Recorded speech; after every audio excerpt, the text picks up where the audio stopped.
Alright, magandang araw po sa inyo lahat mga kababayan. Batang Maynila to, it's pag-usapan lang natin itong ipinost ni Davao City 1st District Representative Paulo Duterte.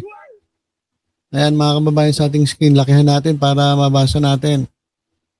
Okay, kasi mukhang kinakabahan na si Paulo Duterte dahil nga po nasisilip ang salin ng kanyang kapatid na si Sara Duterte. At baka sumunod na siya, mga kababayan. Baka sumunod na siya, natingnan yung kanyang salin. Kaya ito, meron siyang statement Sabi ni Congressman Paulo Duterte, mga kababayan, yan po, yung nasa ating screen.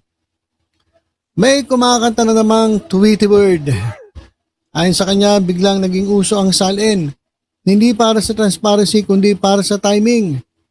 May mga kasamahan daw ako sa Kongreso na tila naaalala lang bigla kapag hindi sumusunod sa script.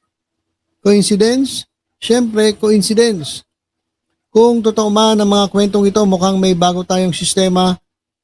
Vote wisely or we look closely on your salin. Ayos yan accountability na may kasamang kondisyon.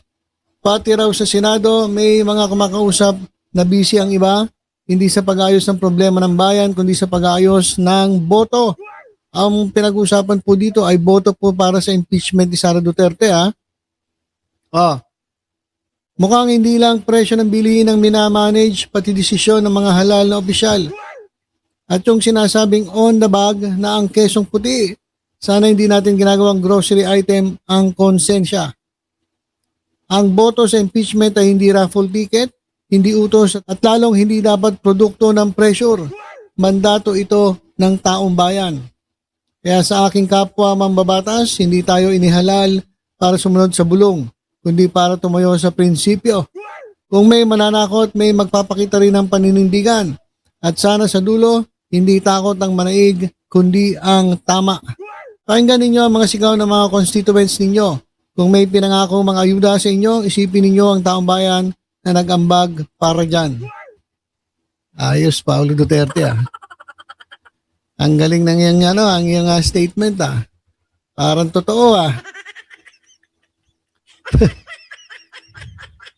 Parang ang linis-linis Sir parang ang linis-linis sir Parang ang linis-linis naman ni Kong Iyat naman. Sabi kasi ni Paulo Duterte, siya po ay dito sa kanyang statement ay nag-raise siya ng concern dahil nga po sa political pressure among lawmakers, particularly sa paggamit ng SALN, itong Statements of Assets, Liabilities and Net Worth and the impeachment process. Kasi parang ang sinasabi ni Paulo Duterte, kapag hindi kayo bumoto pabor sa impeachment, sisilipin ang inyong salin. Ganun po yung parang sinasabi ni Paulo Duterte. Ano naman kung silipin yung salin ninyo? Ako okay lang naman kahit silipin ang salin Ang matatakot lang na masilip ang inyong mga salin ay yung mga hindi nagdeklara ng totoo sa kanyang salin. Bakit ka natatakot, Paulo Duterte, na masilip yung salin mo? Dahil katulad din ba yung salin mo nung kay Sara Duterte na maraming hindi naideklara? Bakit ka matatakot kung tama naman ang inilagay mo dun sa yung Statement of Assets, Liabilities and Net Worth? Wala naman siguro masama dun. Bakit gagamitin ng gobyerno yon? Bakit gagamitin ng ilang mga kongresista para bumoto ka pabor sa impeachment ni Sara Duterte? Yung salin sworn, di ba? Pinanumpaan yun Kumbaga, hindi ka pwedeng magloko dyan sa salin, nasa batas yan.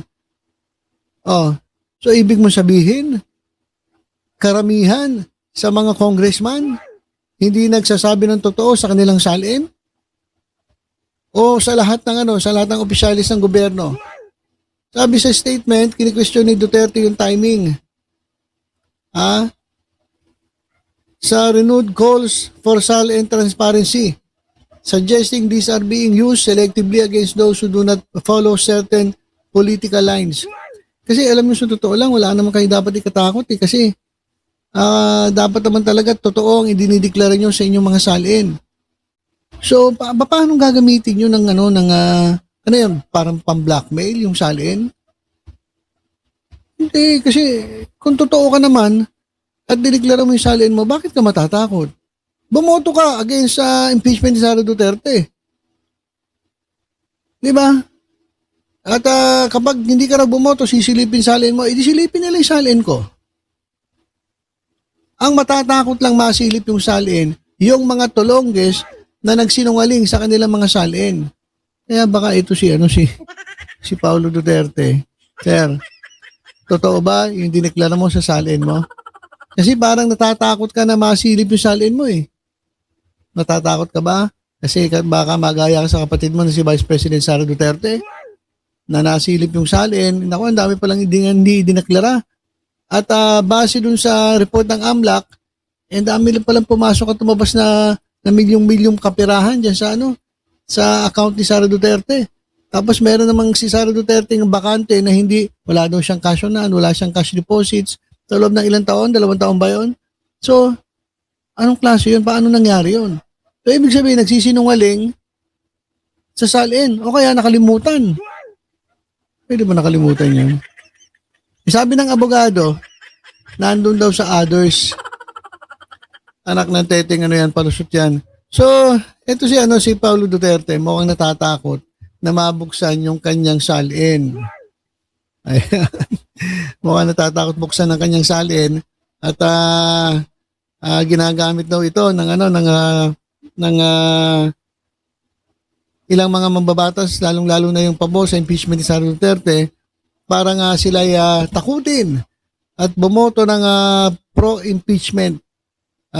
Kasi kapag anti-impeachment, baka masilip pa yung salin. Ulitin ko, para sa akin, okay lang na silipin yung salin kasi totoong records yun eh. Diba? Wala kang dapat ikatakot kasi dapat talaga tama at totoo ang inilalagay mo sa salin mo. So, yung mga takot na makita yung salin nila, yun yung mga merong mga tinatago.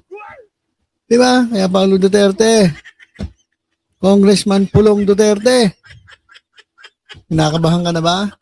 At baka masilip ang salin mo? At eto mga kababayan bago natin pag-usapan kasi meron silang sinusulong na tandem sa pagkapangulo at sa Vice President. Mamaya-maya na yan. But silipin lang muna natin. Ay, hindi, teka lang, nakalimutan ko. Kini-question ni Pulong Duterte itong ginagawa daw di umano ng ilang mga miyembro ng House. Ito, baka nakalimutan mo na. Ayan. Baka nakalimutan mo na nung panahon ng tatay mo, ayan, ganyan din ang ginawa niya kay Sereno, Chief Justice Maria Lourdes Sereno. Ayan Duterte has evidence to back claim that Sereno is corrupt. President Rodrigo Duterte has evidence to back his allegation that Chief Justice Maria Lourdes Sereno was corrupt. Ayan, I'm sure he does. He's a lawyer. He knows he must speak out of substantial evidence. O sabi ni Presidential Spokesperson Ernesto Abella nung panahon na yon. O doon po sa speech ni Duterte, sabi niya, the Supreme Court is headed by a corrupt justice. The President said Sereno did not declare in her statement of assets, liabilities, and net worth the 37 million. So hindi lang kompleto yung na-screenshot. Pero ginamit din ni Duterte ang salin para makita kung corrupt ang isang opisyal ng gobyerno. Napaka-importante kasi ng salin. Diyan mo makikita yung yumaman ka ba nung ikaw ay naging empleyado ng gobyerno, gaano ka kabilis yumaman, magkano lang naman ang sweldo ng mga empleyado. So doon mo makikita kung corrupt. Yan mismo sabi ni Duterte. Sinilip ni Duterte, ni Digong Duterte, yung salin ni Sereno. Kaya sabi niya, itong si Sereno, corrupt to eh. So, importante makita yung salin. Ngayon, kung hindi kayo nagsisinungaling sa inyong salin, huwag kayo matakot. Pero, dahil nga, ito sabi ni na ginagamit daw yung salin, yun ang yun ang kinakailangan gawin. Para makita kung ikaw ba'y nangurap, nagnakaw ka ba sa kabadang bayan, diniklara mo ba lahat ng kapirahan na pumasok sa'yo, lahat ng assets mo. Oh. Ba't natatakot ito si Paulo Duterte? Diba? So, ayan mga kababayan, nako Paulo Duterte, Pulong Duterte, tatay mo ganun din eh. Ginamit niya yan kay si Reno eh. O ngayon, huwag ka matatakot kung masilip yung salin mo. Kasi dapat naman talaga totoo nilalagay nyo dyan. Okay, o bago tayo dumako dun sa sa bagong tandem na isinusulong ng mga didilis. Ito, pakita ko lang muna sa inyo. Yung update kay Jay Sonsa. Si Jay Sonsa nahirapan daw huminga matapos maaresto ng NBI. O kagabi pinakita ko din ba sa inyo nung live. Umiiyak eh. Nagpapaf pa ng nung para kasi hinihiga daw siya. Pero nung siya ay bumaba na at nagkakalat ng fake news, hindi naman siya nahihirapan. Hindi siya nahihirapan huminga. Okay lang siya, lakas-lakas siya, ang galing-galing niya. Pero nung nahuli ng NBI, ayan na, nahihirapan na raw siya huminga. Hindi na raw siya makalakad na malayo. So yan na si wheelchair. Kulang na lang sa'yo, neck brace. Kompleto na.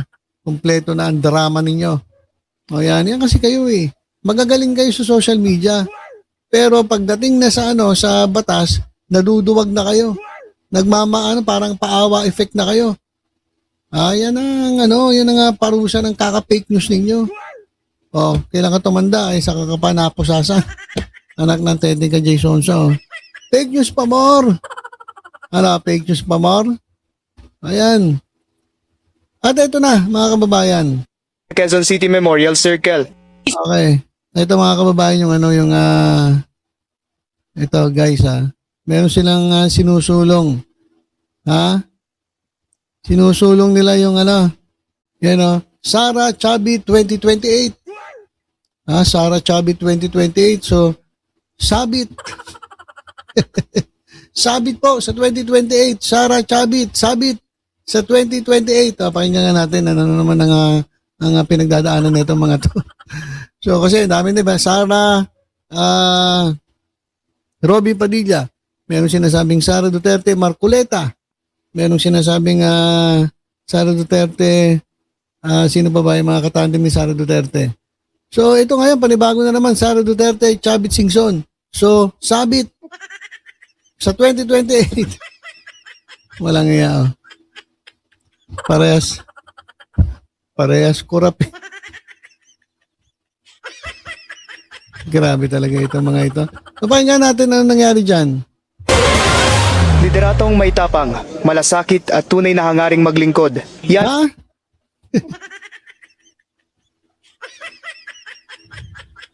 Meron daw malasakit at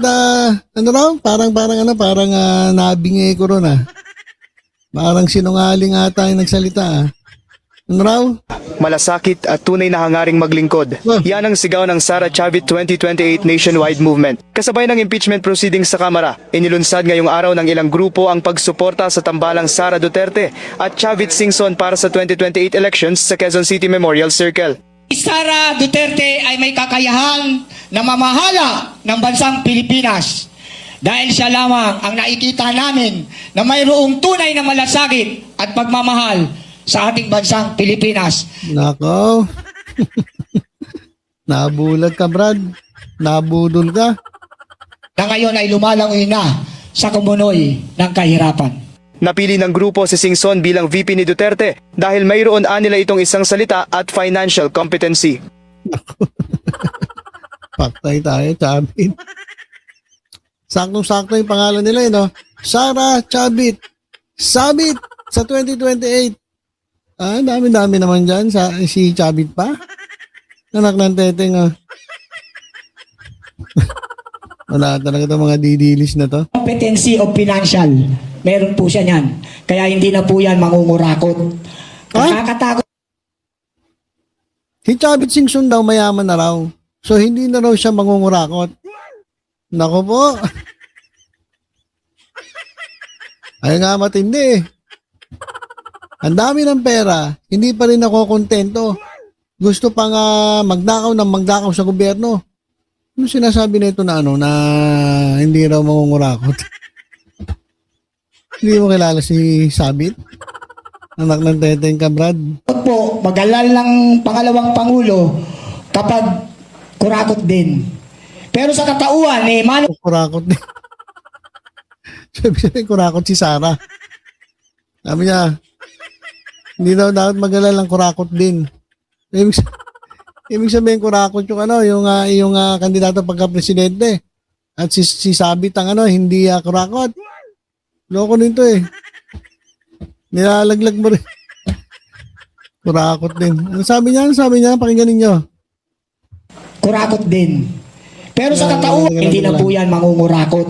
Oh. Nakakatakot po, magalal ng pangalawang pangulo kapag kurakot din. Okay. So nakakatakot daw maghalal ng pangalawang pangulo kapag kurakot din. Ibig sabihin, yung ini-endorse nilang presidente ay kurakot. So kapag naglagay pa tayo ng vice president na kurakot din, paktay tayo. So yan lang daw nila na ang kurakot ay yung presidente na ino-endorse nila. Tapos yung vice president eh hindi kurakot. Kasi sabi nga mayaman na raw si Chavit Singson at hindi na raw mangungurakot. So si Sara na lang mangungurakot, ganun ba yun? Spokesperson ka pa naman ng Sabi 2028 tapos parang inaamin mo na kurakot si Sara Duterte.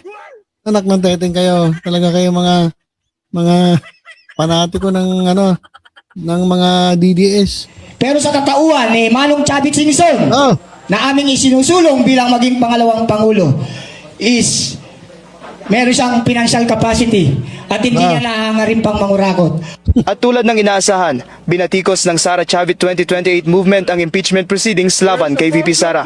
At lalong-lalo na ang ginagawa nilang fake impeachment ni VP Sara. Walang kwentang impeachment na yan. Alam ko, hindi magtatagumpay yan.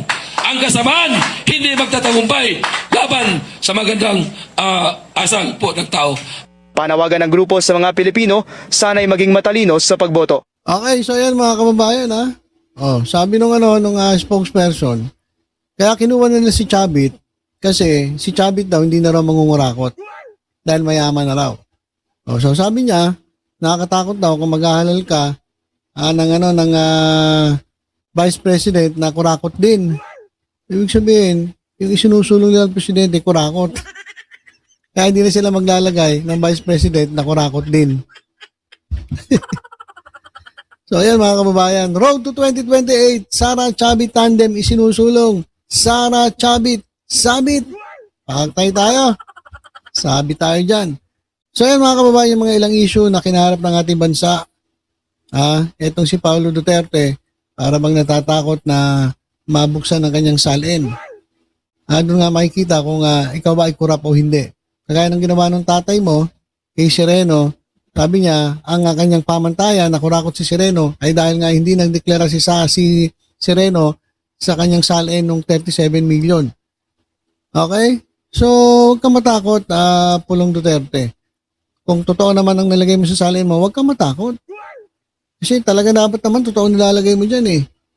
Nahalata tuloy na takot ka. Ay siguro, ganun din ang ginawa mo, katulad ng ginawa ng kapatid mo. Na hindi kayo nagdeklara ng tama sa inyong salin.